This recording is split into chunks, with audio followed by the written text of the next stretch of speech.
Hi, everyone. Blied here, and let's talk about AuDHD in women and individuals assigned female at birth. By AuDHD, I mean individuals who are living with both ADHD and autism. So, in a recent article, Dr. Charlotte Hill described several distinctive experiences that are often seen in folks who are both autistic and ADHD. So, again, this is the combination called AuDHD, and the overlap creates a unique and layered way of being where these two distinct neurotypes often interact and shape each other in complex and quite interesting ways. One of the most defining parts of this experience is what many describe as this internal tug of war, or maybe more accurately, a constant balancing act. For many AuDHD women and individuals assigned female at birth, daily life involves navigating two equally strong needs: a preference for structure and predictability, and this drive for novelty and new experiences and stimulation. A well organized plan can suddenly feel too restrictive, while a spontaneous decision can often become quickly overwhelming. Finding the balance between order and flexibility can shift from moment to moment and sometimes even in the same day. Social life adds another layer of complexity. Many AuDHD women and AFAB individuals care deeply about connection. Can you relate? Even though these social interactions may not always come naturally. A lot of thought and energy can go into observing and interpreting social cues, knowing when to offer support or how to celebrate something meaningful or what to say in the moment, how to respond to that wit or joke of your friend that kind of like goes right over your head. And then, like, after you have a chance to process it, like, oh, yeah, that was quite funny. But then, like, the moment has passed. Can you relate? So, this intentional effort often leads to strong, genuine relationships, but it can also be quite draining, especially when we also do the work of reflecting or replaying conversations in our minds afterwards. Also, perfectionism is a common theme. Different aspects of AuDHD can pull focus in different ways. So, attention to detail, a strong sense of responsibility and justice, and the urge to prepare thoroughly, to manage distractions and forgetfulness can definitely be present. And together, these traits can create very high personal standards. From the outside, this might look like discipline and motivation, ambition, achievement, and success. But internally, this can feel quite intense and honestly exhausting. What else? Let's talk about sensory experiences.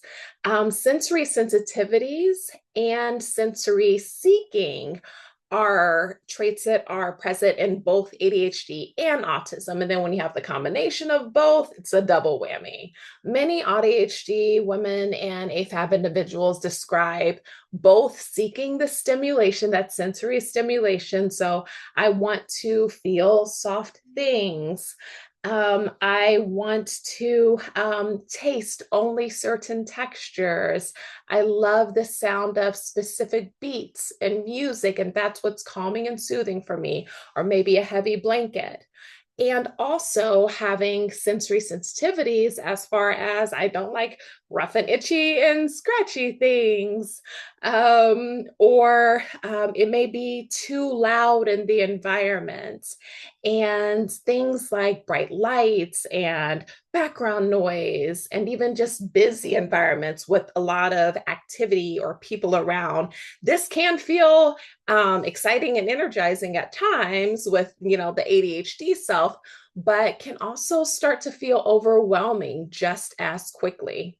So, for example, hosting a lively gathering might be quite fun to plan depending on the person, but also staying comfortable during this event might mean doing things to accommodate the environment that will help an individual with their sensory needs. So, adjusting the lighting, lowering the music, and even stepping out for a short break or sometimes a long break. These are not unpredictable reactions. They are actually thoughtful and intentional ways that AuDHD individuals can help to stay regulated and help ourselves to stay balanced. Unfortunately, many individuals who are assigned female at birth, women and girls, non-binary, and gender non-conforming individuals with ADHD and autism misdiagnosis or get misdiagnosed. So they may go their entire life or their entire teen and young adulthood, and it's not until middle age or older that someone, maybe themselves or a very skilled clinician, recognizes their neurodivergence. Because diagnostic criteria were historically based on how traits of autism and ADHD appear in men and boys or individuals assigned male at birth, the experiences that we have are often overlooked and even more so misunderstood.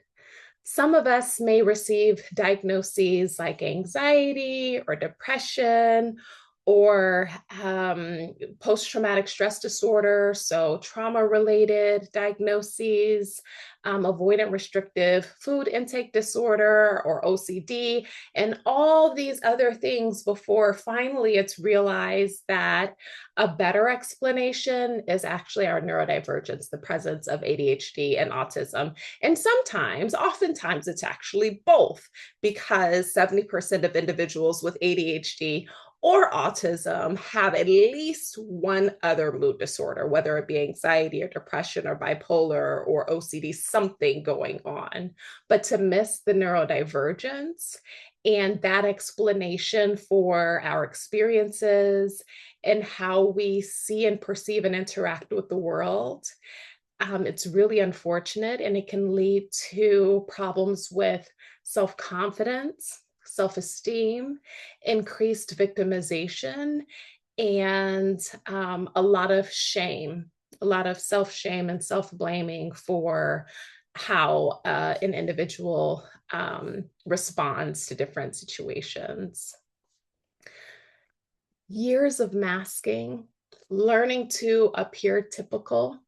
This can make it even harder for individuals to realize what's really happening underneath.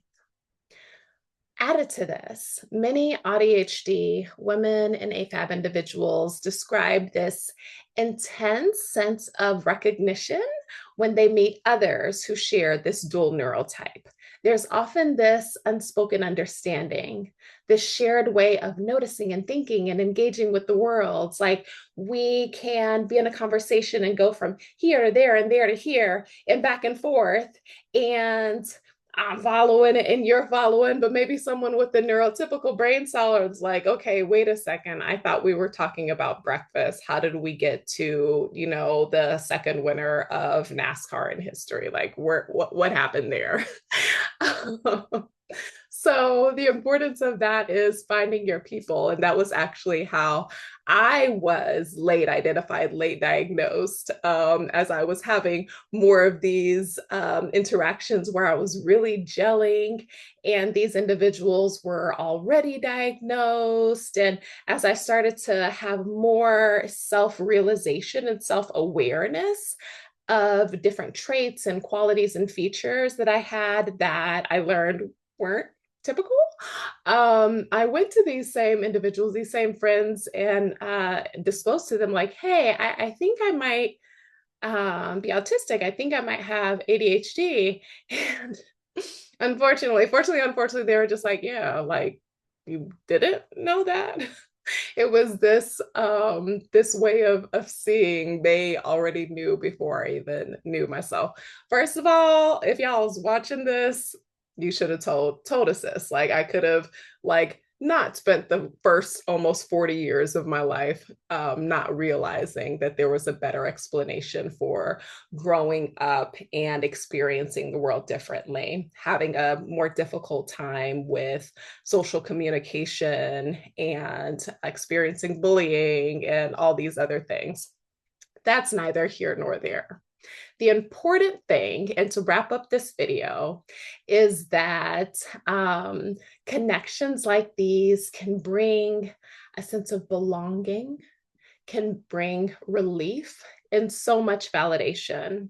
Overall, understanding AuDHD, that beautiful, unique combination of neurotypes between ADHD and autism, helps to bring self-recognition and clarity and self-acceptance. These traits are not necessarily contradictions. They are a part of a uniquely wired brain. And with greater awareness, inclusive diagnostic practices, and genuine acceptance, these experiences can, and I believe will, be recognized and supported and valued. Thank you so much for listening, and I will see you in the next video. Take care until then. And of course, if you are wondering yourself if you might be AuDHD or autistic or have ADHD, please reach out if you are located in the state of California or in New York, where I am licensed, and I would be more than happy to meet and see how I might help. Take care.